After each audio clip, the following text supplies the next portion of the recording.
ആണ്ടുവട്ടം 5-ാം വാരം ബുധൻ. തിരുവചനം: പുറമേ നിന്ന് ഉള്ളിലേക്ക് കടന്ന് ഒരുവനെ അശുദ്ധനാക്കുവാൻ ഒന്നിനും കഴിയുകയില്ല.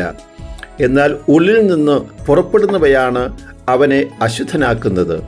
മാർക്കോസിൻ്റെ സുവിശേഷം 7-ാം അധ്യായം 15-ാം തിരുവചനം. ദൈവാലയത്തിൽ വൈദികർക്ക് യേശുവിനെയും ദൈവമാതാവിനെയും വിശുദ്ധരെയും കുറിച്ച് സംസാരിക്കുവാനേ സമയം കിട്ടാറുള്ളൂ. പ്രസംഗിക്കുന്നതിനോടൊരു വിഷയമായി പിശാചും അവൻ്റെ പ്രവർത്തനങ്ങളും അധികം വരാറില്ല.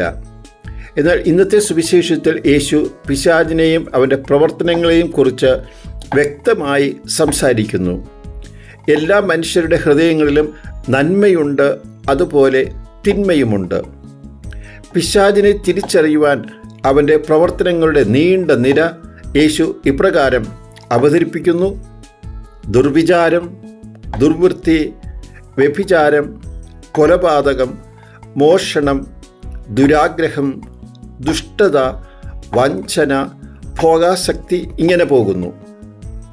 ഒരു മനുഷ്യൻ്റെ ഉള്ളിൽ നടക്കുന്ന നന്മയുടെയും തിന്മയുടെയും യുദ്ധത്തിൽ ആര് ജയിക്കും എന്ന് ചോദിച്ചാൽ വേദപാഠ ക്ലാസ്സിൽ സിസ്റ്റർ നൽകിയ ഉത്തരം: നാം ആർക്കാണോ സ്നേഹത്തോടെ നല്ല ആഹാരം കൊടുക്കുന്നത് അവൻ ജയിക്കും.